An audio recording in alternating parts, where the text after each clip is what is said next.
So before we start, I will also introduce you a tool that we are going to use during the webinar, that is Mentimeter. Is a tool for interactive polls. So now my colleague will show you how it works. So next slide. You just have to grab your phone and go to menti.com. When you are at this menti.com, there is a landing page, and it's very easy. You have just to insert the code that you can see from the screen, that is 830270. And they're gonna appear on your smartphone some questions, and just answer them, and we're gonna see live the answer. So for example, the first question, just to know each other better, is where you come from. And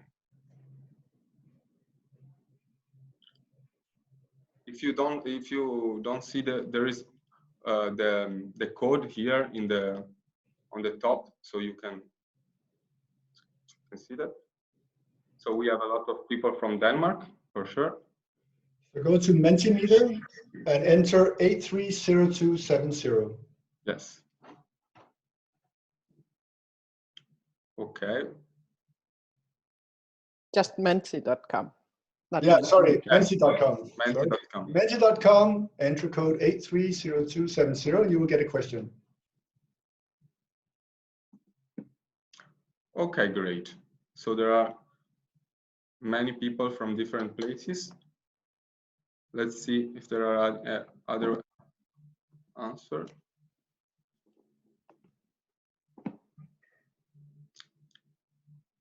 Yes. The second question is more on the topic of the webinar itself, and is, what do you think play and learn makes you first think of? Sorry, what play and learn makes you first think of? So for sure, educational toys.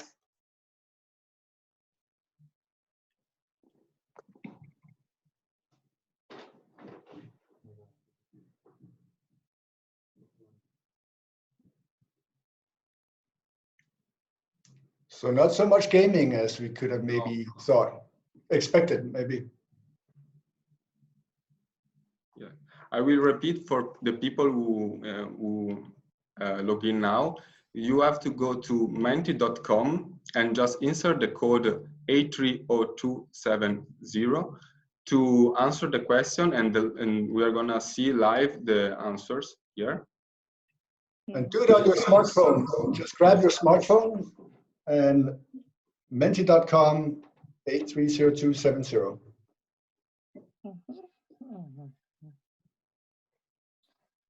Okay, I think I can pass the floor to Rasmus, that will briefly introduce CBN and all the speakers.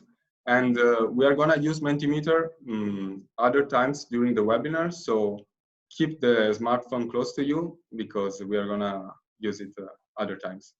So please, Rasmus, take the floor. Thank you, and I can really encourage you. There were 14 people using Mentimeter, and we are 26 in the webinar right now, I can see. So some of you still need to go on and try it. It's to actually do it more interactive, and also to get to know who is actually part of this webinar.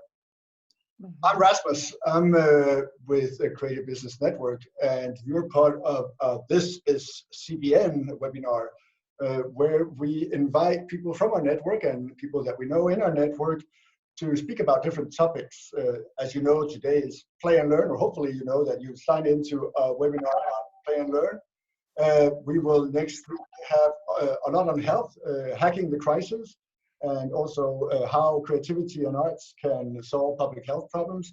And we have webinars every Wednesday in the morning and in the afternoon, and also some special editions. We have one on the 4th of June on social inclusion. Then at the end of June, on the 29th, we will have a whole week of online pitching and webinars and speakers for the Bright Week. This is the week where we're supposed to have everyone traveling in from all over the world to Bella Center here in Copenhagen but instead we're going to do it online. So there will be a week of webinars, pitching and events, and also one-to-one sessions with great people. And speaking of great people, we have a lineup of some really good people who know a lot about playing and learning through play. First of all, I have made sure that we have teamed up with someone who knows something about it. I don't. Well, I know a little bit about it because we've had play and learn startups since we started in 2012. But Cephas Howard from the Play Institute, you can maybe raise your hand. You are one of our speakers, and you also agreed to be the co-host. Actually, you will be the one that makes sure that we go in the right direction for this webinar. We then also have Aviaya Lundgaard, who is a startup. Yeah, thank you, Aviaya, from Denmark, with the startup called HubSpot. Actually, no longer so much a startup. You've been doing this for a couple of years, and you were also selected to be part of Creative Business Cup Special Edition China in Shanghai 2018. Last time I saw Aviaya was actually in Shanghai in November 18. Then we have Lars Bo from Nicolar. Nicolar, yes, excellent. Nicolar is having a lot of both furniture for schools, but also a lot of educational tools, and he is a certified legal education expert. Then we have Tanja Trobok from ENI. Yes, hi Tanja, you are from Serbia and you participated in Creative Business Cup Global Finals 2019 when it was all summer and sunny and we all could hug and kiss. Not that I hugged or kissed you. Well, maybe I hugged, but I didn't kiss you. And then at the end we have Gustavo Gonzalez from Tupitu, from Colombia, phoning in. Can you raise your hand? There we go, excellent. And all of you will have the chance to present your take on play and learn. You will be guided by Cephas, who will also give his take. There will be questions to you from Cephas after each presentation. And all of you who are listening in, write your questions in the chat, and we will make sure at the end that we have enough time to look through and answer your questions for this webinar. So write your questions in the chat, and then I will call you out once we get to that part. But now I'm going to give the floor to Cephas Howard from Play Institute to run us through the next 25 minutes or so. Go for it, Cephas. Hi everyone, and welcome, and thanks for joining us today. And so I'm going to say a quick few words on who I am and where I'm coming from, and then we'll kind of work through the other wonderful guests we have today, and then we'll end with you guys and getting to have your say and ask us some questions to relate to. So myself, I'm the Chief Play Officer, as I call myself here at the Play Institute, and what doing here, based in a wonderful building shared with the Capital of Children here in Billund in Denmark, and I'll relate to that in a second, but we're focusing on the play and learning, which is why this is so perfect, but also in terms of just bringing a playful approach into all things and co-creating with children so some of the people I work with, the companies I'll assist, are not necessarily making something for a child, but actually want to take a childlike approach and innovation and think about things, or make something playful that could be playful furniture, even if it's meant for adults. So as we can see here, that there's a previous slide, actually, if there's one before. Okay, we'll get that in a second. But what we see is that everybody kind of would like to approach things in a new way now, and actually a more playful way. And so that's where we can come in, and I've done from digital to online to social networks to AAA video games to board games to card games to physical sets. So a wide-ranging experience across magazines and everything. And so that helps me to bring to bear, and the people I work with, the different innovation angles that you might be looking at as a company. So that's where we say here. And then, yes, thank you. And then here is an example where I developed a game to try and teach children how to be creative world citizens, along with the charity, the Capital Children Playful Minds. We decided with the children that a game was a great way to share this information and to involve them. And so we co-created the game with the children. We had groups of children come in and debate and discuss and work through the different cards, the categories, how we work the things through, playing through the experience, so that the entire exercise was a collaborative co-creation experience. And then we created exercises that then people can do to take this, when playing the game, into a co-creation experience while playing it. So this was a great kind of learning journey for everyone involved. And so much so that we wanted to take that into the experience and not just have a finished product, which you can kind of see here. And different children from within the municipality also illustrated the cards and worked. So we worked with them as much as possible. And it's a really kind of incredible experience to do that. And I work with a group called the Play User Lab here in Billund, where we work with other companies and startups on learning how to co-create with children, to involve them in the process and learn through doing that. Okay, I think that's, if you check out my website, which is play.institute, you can learn more about my experience and some of the products I'm also making. Thank you very much. Great, and now we are going to have a second questions on Mentimeter. So Yep. please, Antonio, share the screen. And Cephas, maybe you can write the link to Play Institute in the chat. Yeah, will do. So for the people who are, they didn't see, there is menti.com. You have to go to menti.com and use the code 830270 to answer the questions. And we are gonna see live the answer. And Cephas, if you want to comment it, you can do that. We're asking a lot of Cephas to both write in the chat and to comment on the... Yeah, I'm just trying to, and I think I closed the chat window, so I'll bring that back up. That's fine. That's fine. You can always do it later. Yep.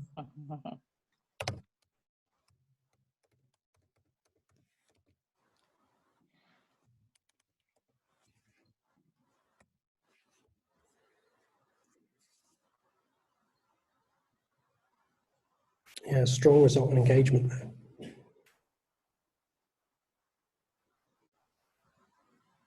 And you would more go for fun?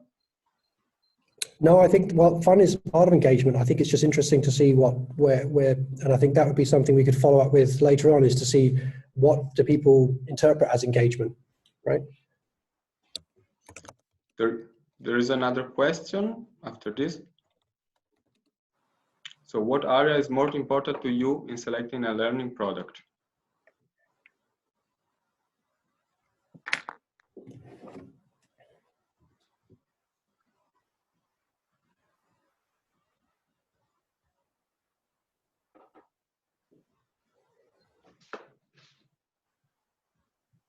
And for those of you who have just joined us, if you're wondering what is going on, go to menti.com on your smartphone, enter 830270 and answer the questions.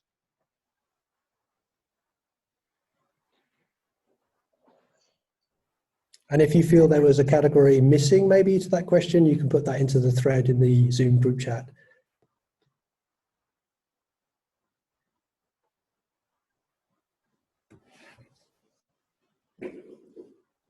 Okay, great. So we can keep it on and pass the floor to HubSpot. I will share a video, a very quick video before. Yeah, I think Aviai wants to talk before the video gets played. So we'll introduce Xavier from Hotspots, and she's going to take us a little bit through what Hotspots means and what the product is. Thanks, Xavier. Great. Thank you. Is it possible to do the Menti first? Yes, of course. So we're gonna have... try that. It'll be interesting to see what that says. Yes. So Antonio, please have the third question.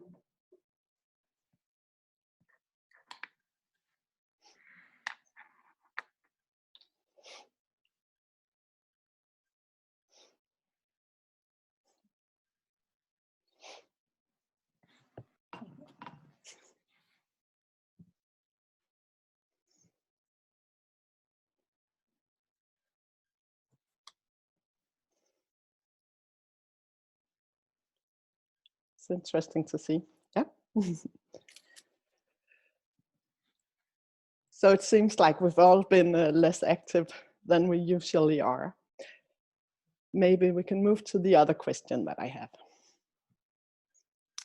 So do you feel that you learn better or worse if you can, oh, let me see if I can see you.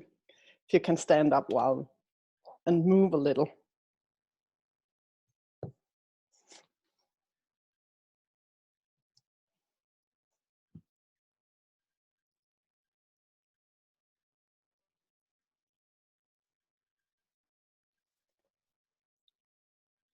Yeah, that's very useful to see. Thank you all. So it seems like we've been moving less. I'll just go back. And that most of us learn better if we also stand up while moving. And research also shows that when you get oxygen to your brain, then it's also very helpful for your memory. So it makes sense. I created hotspots to meet the need of moving while learning, as we had a school reform in 2014 in Denmark, and it came with a demand for combining movement with learning. I already had the concept in mind, as I made a master thesis project 7 years before at the architect school, and it was called HubSpots back then. So HubSpots is wireless spots that can light up. They are connected to an app, and you can jump on them and sit on them, and you can play a range of different learning games. And the sound that you can listen to. So we have different games, from memory games to physical training games, music and dancing. So maybe you can show a little video clip, Ricardo, and then I can wrap it up. You can see what it's about.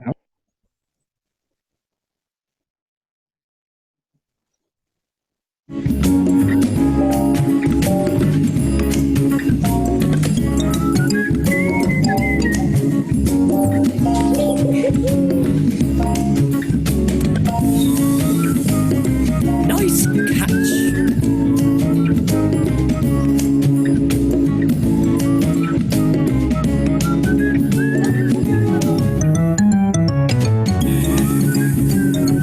Once upon a time, there was a lonely princess. One day she met a frog who turned into a prince, and they lived happily ever after. Yeah, so that shows a little about what HubSpots is. So the first, we just illustrated 2 games here. The first game was about catching a light. So there's a red team and a green team.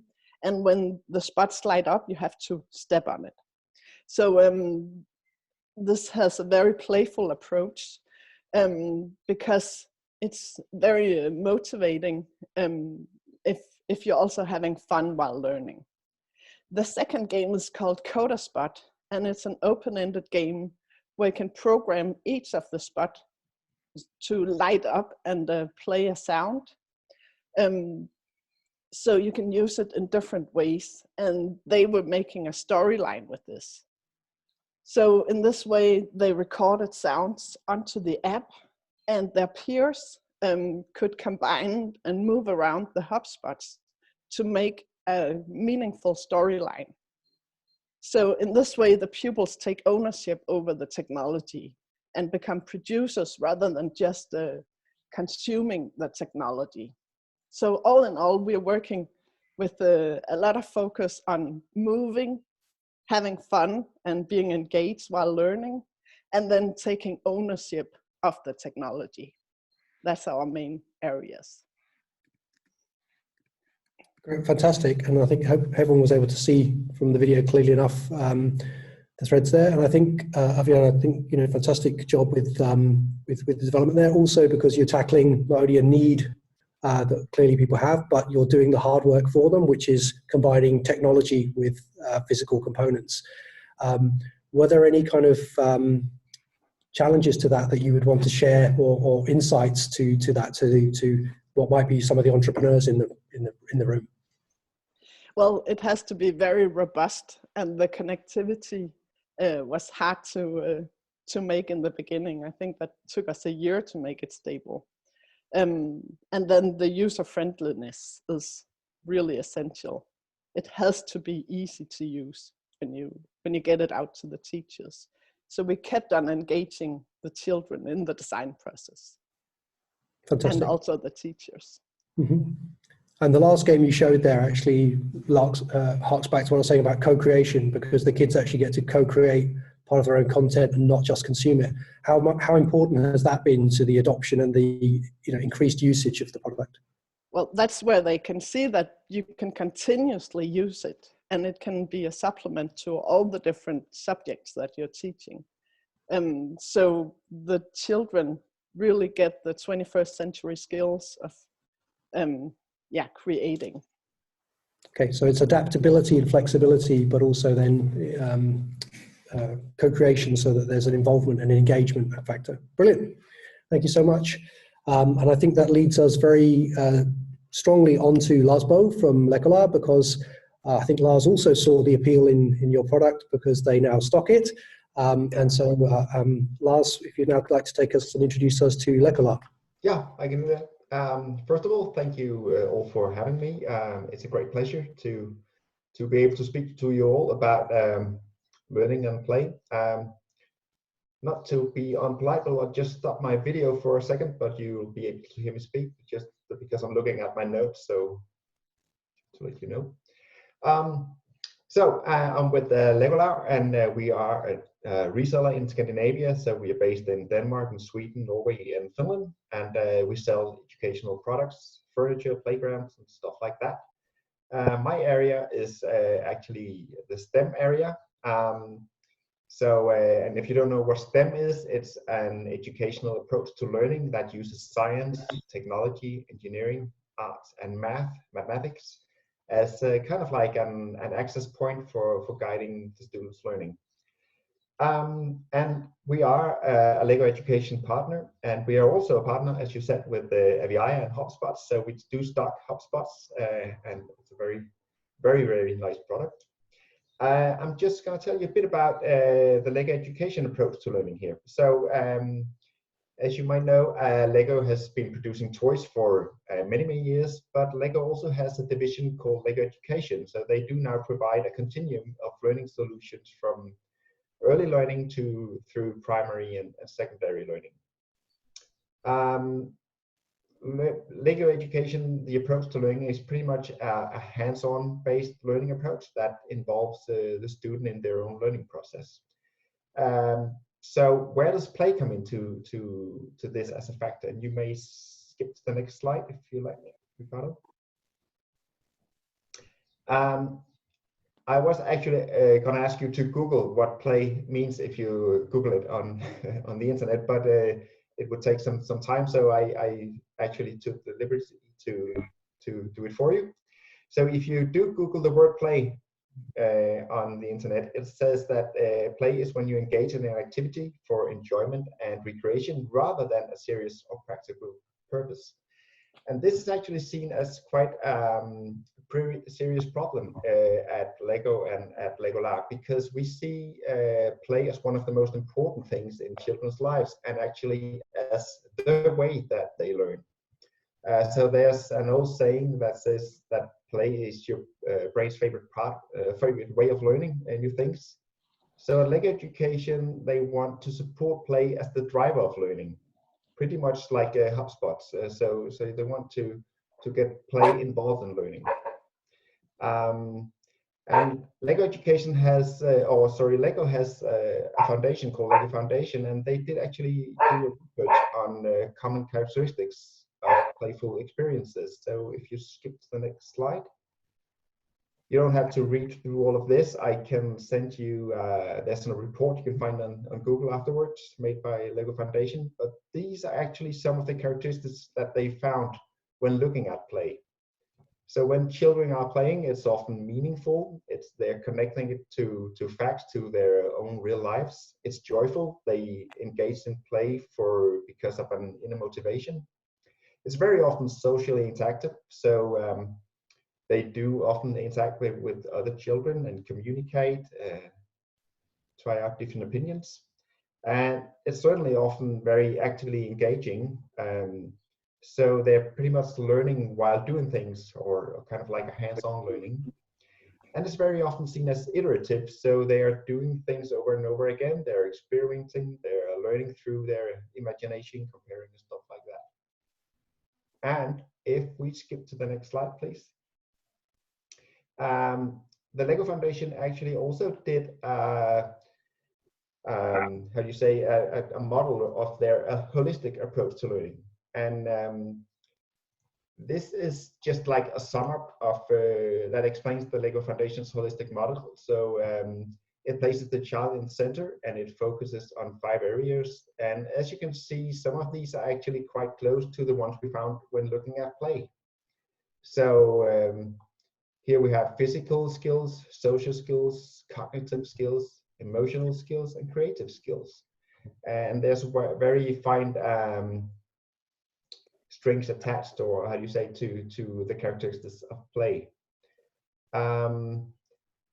When we use Lego for training or for learning with children, we do use it very much as a frame set. So within that frame set, the children are free to try out their own ideas, to experiment, and to get hands-on learning. So that is pretty much the way that we look at learning in Lego. I'm not sure how I'm doing on time, but that was just a very speedy, very fast intro to our approach to learning, and of course, most certainly Lego's approach to learning. Yes, you are perfect with that. Okay, let's move on. Thank you very much, Lars. And I have a question for you. And if anybody else has questions, please throw them into the thread. We can also come back to them later for your questions. But remember to capture them now if it's not as top of mind now. But for Lars, I was saying, so that one thing would be to say, you know, what is it you look for, like with hotspots that attracts you to something that will play a strong role in the portfolio and be great for schools' educations, like, for example, Lego's approach to education for STEM was something that you've adopted and basically champion, and now hotspots. Are there other kind of areas that you look for? Do you mean when we're looking at different products? Yes. Yeah, we do certainly. Yeah, we do look at products that are developed with, first of all, with education and play in mind. So there's often a clearly differentiation between products that are toys and products that are developed with education in mind. So often we look at products where we have, since we're based in Denmark, we look at products where it's kind of easy for the teachers to connect it to the Danish curriculum. So that's a very important part. And then, of course, also it has to be something that easily engages the children. But I think, just like Aviaya said, it's important that when thinking about going into a new market or to getting to work with teachers, and it's important that the ease of use is actually quite important. Yeah. Okay, great. And also, would you say then that we're still in do you feel we're still in a world, or Denmark might be a very different market to some of the other markets that some of our guests are from, about communicating? This is what the foundation does a lot of, right, in education, in terms of communicating the value of play. So before you can get to the products that will enable that and enhance that, there's often a communication level job to be done first in convincing the need for it and the value in it on a higher level, which is why I think you shared some of the slides you did. Yeah, absolutely. I mean, we do see all around the world, not just in Denmark, but all around the world, that teachers everywhere are looking towards giving their students the possibility to develop what we call 21st century skills and stuff like that. So there are a very broad focus on getting students ready for the future to come. So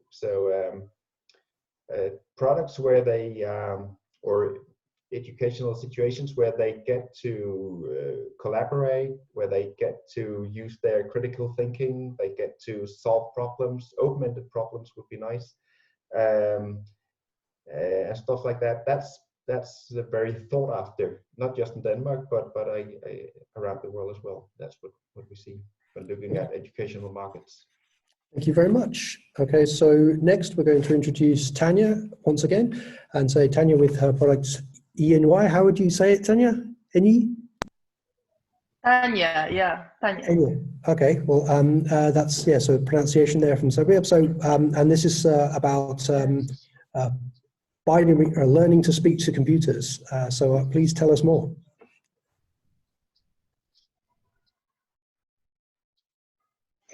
Yes, thank you very much for inviting me. So I would like to tell you more about Eny. Eny is a concept I created to help kids understand computers. So I'm somebody who has a degree in literature. I'm a master of comparative literature, but I work in IT.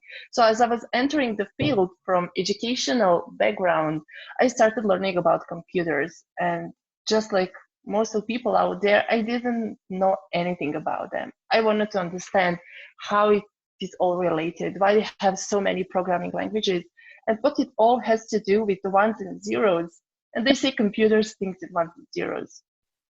And I tried to find a way to, just as you mentioned earlier, to learn in a childish manner, in a childish way. And for me, that is a story, basically. Stories are engaging and fun. And that is how I learn about the world, through stories.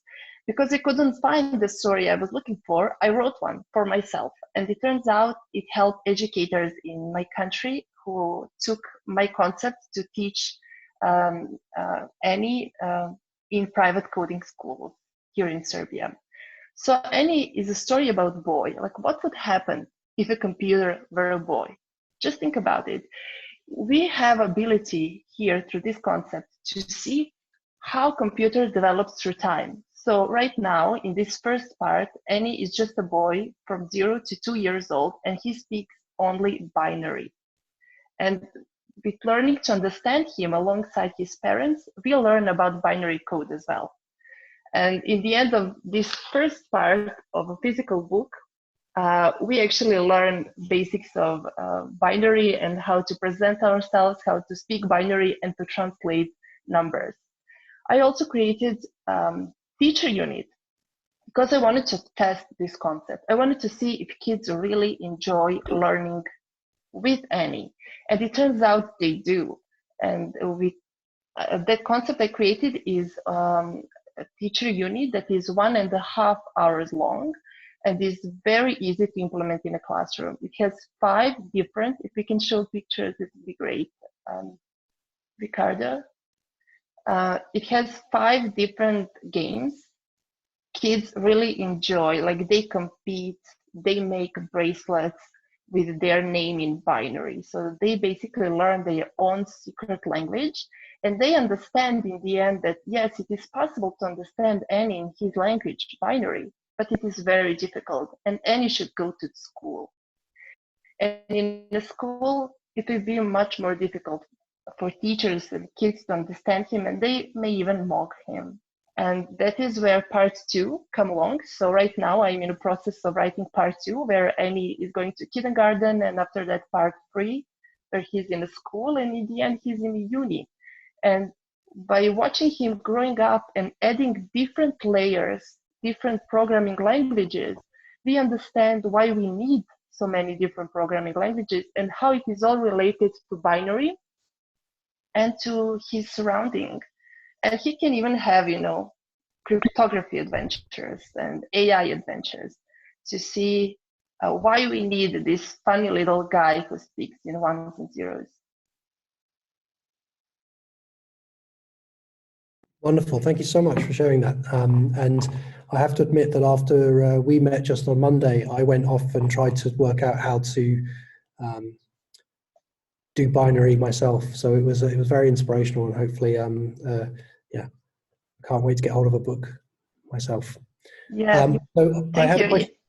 Yeah, so your personal approach. I think you actually covered it, because my question was about kind of how that your personal approach and your thing has resonated with kids compared to other kind of.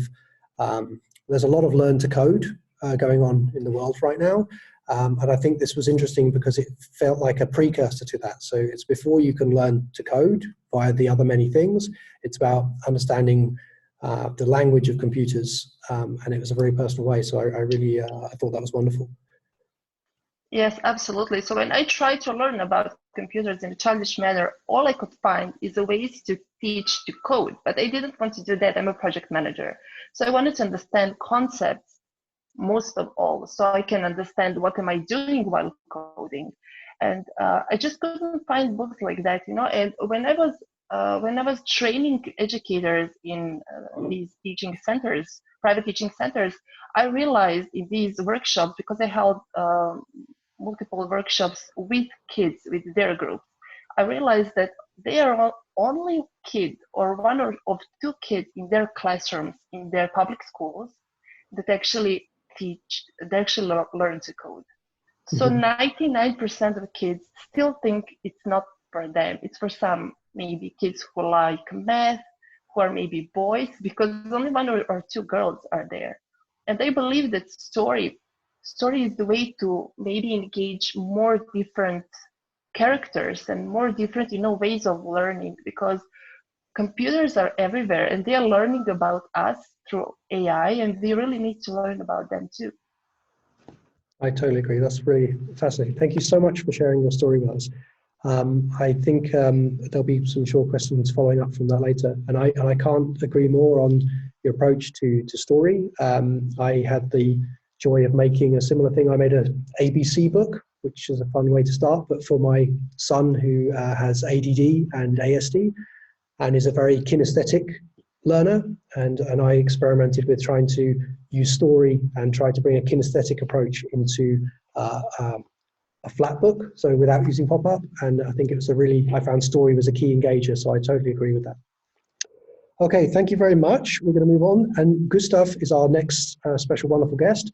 But do we have Pulver Mentimeter first or after? Sorry, just checking. Yes, so we're going to do the topic two. We're going to do the Mentimeter first, and then we're going to hear from Gustav. Now we can just go to the ToBe2 presentation. Okay. So we're going to hear from. Can you hear me? Yep. Okay, perfect. Okay. So my Protesta is a startup focused on open source software development. Our main product is called ToBe2. It's a set of tools and content designed to introduce children, teenagers, and amateurs into the wonderful world of animation. Currently, most of our users are from India and the United States. Of course, we have users in other countries. The reason we have been invited to this meeting is because for any children, the experience of making animation, of bringing to life their own stories, is an absolute adventure. They get amazed, they get inspired, because in some way they feel like a little Walt Disney for a moment. Oh, I have been spent all my life watching TV, watching cartoons, and now you are telling me that I can create them? So it's a beautiful experience. From the point of view of the teacher, it's a huge opportunity to understand and to evaluate the skills of their students, but not as artists, but as students, as individuals. Finally, all our resources are for free. So if you feel they could be handy for educational activities, be welcome to use them. I made my presentation really short because I was afraid to spend too much time. I could talk hours about animation, so that's it for now. Well, thank you so much for sharing that. So yeah, May 1st, you can have a look, everybody, and check it out. And as as we were told, it's for free, so there's no catch or anything there. But also, I think that what you touched on there, again, you brought back up story again, but I think when I explored your site myself, I thought one of the interesting things was you talked obviously about the wider thing, because there's still skills to be learned making an animation, which are about production, about planning, about kind of the clear steps through. So it's not about the best artist, or it's not about storytelling, and actually it's about working together as a team, because there are many skills to be learned through that process. What have you found is the most engaging part, or the way you use engagement to keep them? Because again, an animation is also not a quick thing to do. So you're going to have to keep the kids to the task for a longer period of time. Okay, there are different levels to get into the animation process. So for adults, for teachers, usually thinking of animation is thinking about a feature film, a 2 hours film, and it results that a kid can create a 1 or 2 second animation, and it can do it in 15 minutes, and it can tell you a whole story about those 2 seconds of animation. So our big challenge of a startup is showing the world new approaches to the art. I mean, let's imagine for a second a bouncing ball. A bouncing ball, it's something very easy to teach to students, and they can do it in 5-10 minutes. But you can use that animation to teach about physics, for example. If you animate the ball so fast, what can we talk about gravity, for example, you know? So our challenge right now is to show the world that there is a lot of little points of view, the little approaches that you can use for an animation. And for example, we have an app. It's a very basic app. It's designed for children between 6 and 8 years old, and is to just to make the kickstart into the animation process. And you just need to spend 3 or 5 minutes to teach them, and from there you can spend 2 hours or more making exercise with them and challenge them with different activities. Something really wonderful about animation is that you can relate to any topic you want to in terms of schools. I mean, you want to teach maths with animation, you can. You want to teach biology, you want to teach geography, whatever you want, because it's all about telling stories. That's my answer. I don't want to talk too much. No, that was really great, and I think you've been very succinct and to the point. And I agree with you. I think that if people can get past the fear that animation is too difficult or too large or too big a project or too complex, and actually see it for basically what it is, which is storytelling, but actually in a way where you don't need a cast of lighting and to do kind of like physical storytelling. It can be simpler, and I think you're great to say that start with like a 1 second or a 2 second, because you can we know that a picture tells 1,000 words, right? And that's one picture. One frame of animation can therefore tell so much more. And as you said, kids are immersed. That's the world they know most. They spend a huge amount of time on TV watching animation. So they're also way more familiar with it than they think they are. And so I think it's fantastic that you're creating a tool that so many can try and increase that exposure and try out and experiment with that wonderful storytelling form. Thank you so much. Okay. Great. I have actually a question to all the speakers. We've been talking so much about children that should play and learn. Cephas just briefly said that he wanted to put fun into all activities. So children can play and learn, and the rest of us, we have to die of boredom. I usually tell friends that if they have a lazy kid, they should study political science like I did. Then they just have to read the newspaper now and then. But if they have a bit ambitious kid, they should study medicine. Do you guys think we could introduce play and learn into the medical studies, or to become a dentist, or other more, not just for children, but also for us adults when we want to learn a new language or new skills that we need at work? I'm happy to start, but I am interested to see what others say. But yes, I totally agree. And I think one of the most interesting articles I recently just read on play was from a doctor who had no prior background to that, but was kind of challenging with stress and stress in the workplace and in the hospitals.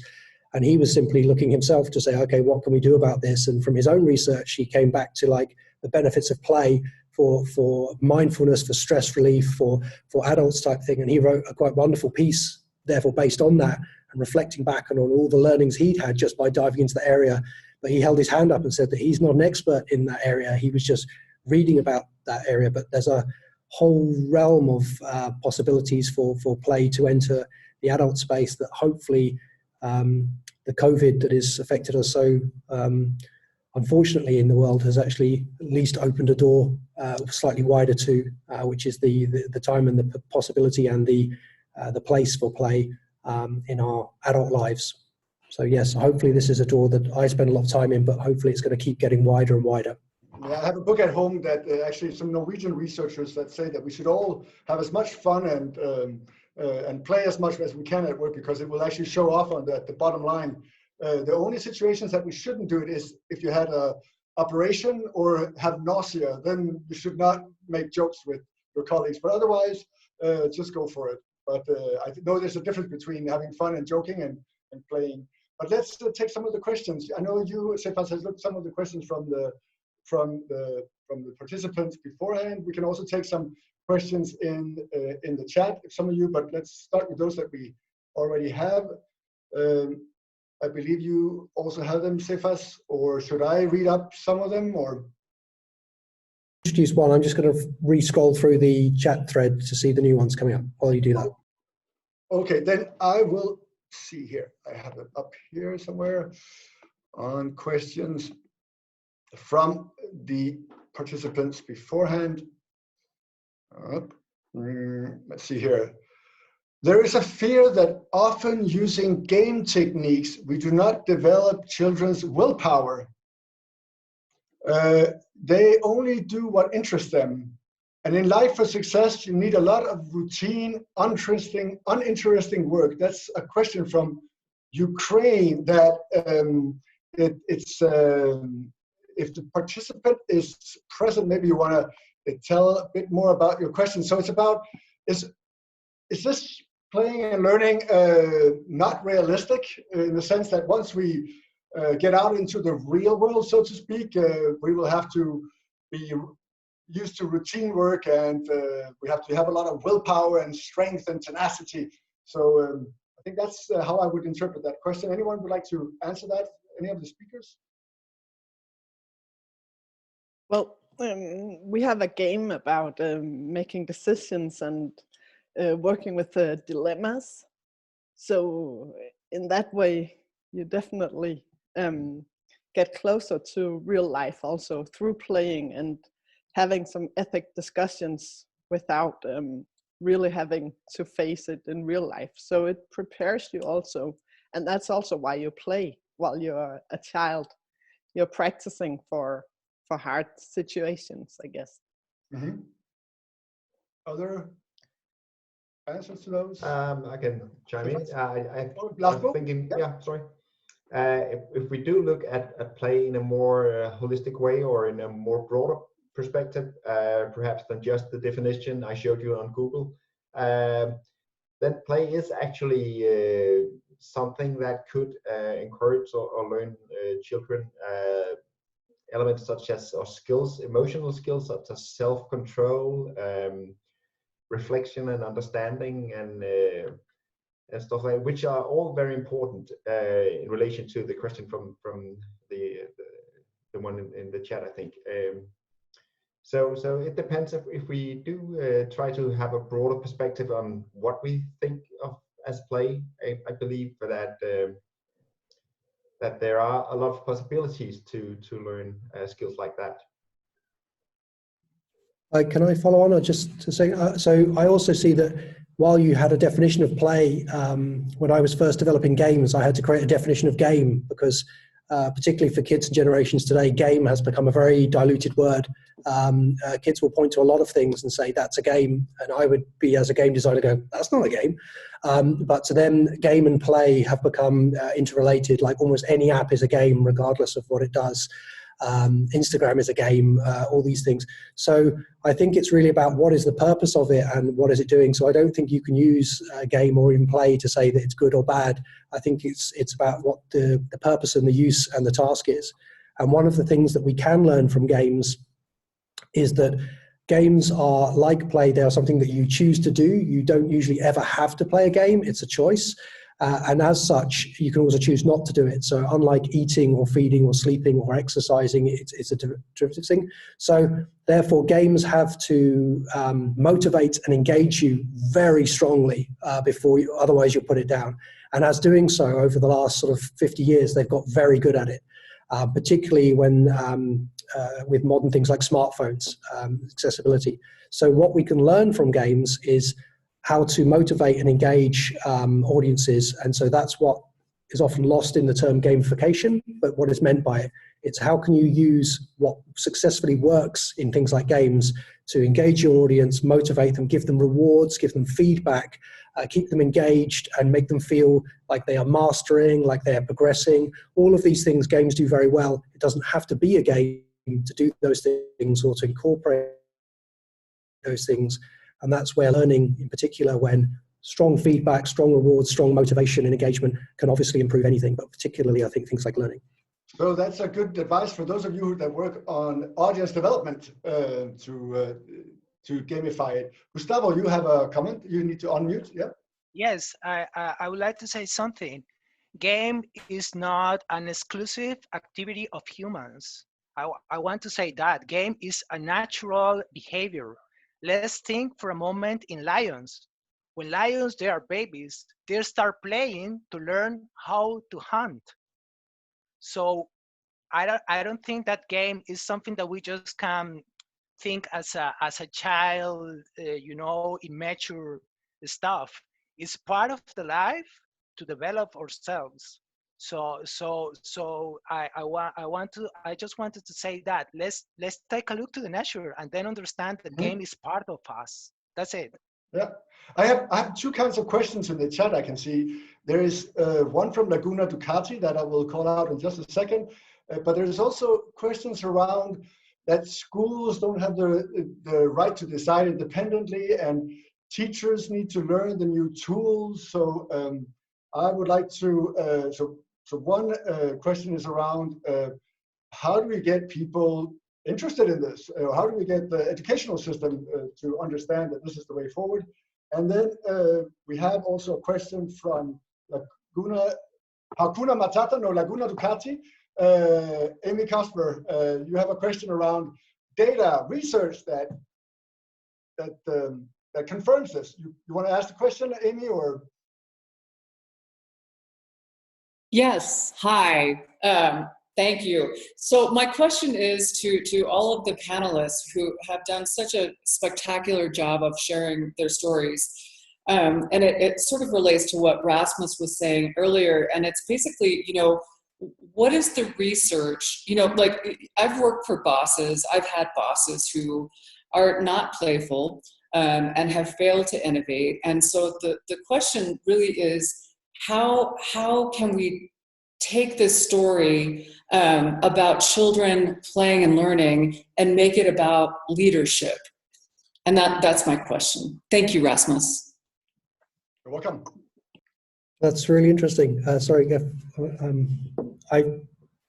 I have a take on that as well, because I'd say, having worked at Lego for 12 years in the organization sort of thing, it's just as big a challenge there. So you say one of the biggest brands in playfulness and so forth, it can still very much be a corporate culture and meeting-based thing. So there's not a silver bullet to that, but I think that what you can say is that if play inspires, and there's lots of research say that inspires, opens up, as we saw, the cognitive areas of the brain to release blood flow and kind of free thinking, and it also reduces stress levels and drives motivation, then those are a clear step to say, okay, so if you have a room full of people who are less stressed, there's more kind of blood flowing, they're thinking clearly, they're more motivated, you're more likely to get better results out of those people and better ideas flowing.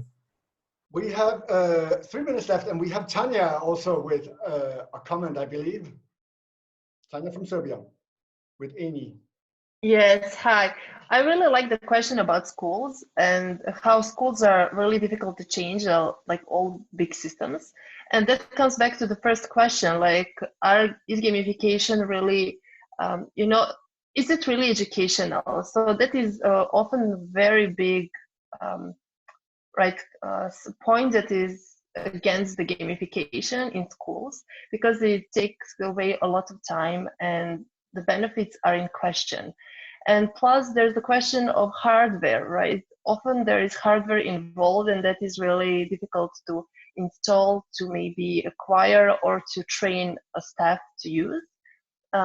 So those are challenges that gamification really needs to solve. And I believe that gamification in education is only just at the start, and we will still see, we are yet to see solutions that will enter the schools. And most probably they will mostly be method related, because that's something that is really easy to implement. Because let's not forget, a lot of teachers are actually are belonging to generation that is not used to digital and to that kind of mindset. And they do need to transfer a lot of information to their students. So that is really big challenge, really worth solving. I can see that in the chat that Cephas has put in that the Lego Foundation, so not the Lego company, but the Lego Foundation, they have lots of research on this field that you can use in Moldova and in other places where you need some research backing the arguments for changing the educational system or how we learn in school. We have about a minute left. Any last comments here from the speakers? Some points we didn't cover? I just want to say thank you for the invitation. De nada, Gustav. And then I would say thank you to all of you, all the participants from around the world that have joined this. This is CBN webinar on Play and Learn. This is a subject we need to revisit. It's not done with 60 minutes, and we can dive much deeper into it. And we can do that during the Bright Week from the 29th of June to the 3rd of July. Thank you also all the speakers. We will make sure to post all your presentations, your links, your LinkedIn links, etc., to all the participants, and we are looking forward to seeing you in the future. We have Aviaya with one last comment, or is that just a goodbye? It's just a goodbye. Excellent. It's just cheering. Excellent. Thank you. So it's 7 o'clock in Central Europe. Thanks a lot for Thank you, everybody, and hope to see you soon again. You too. Bye bye.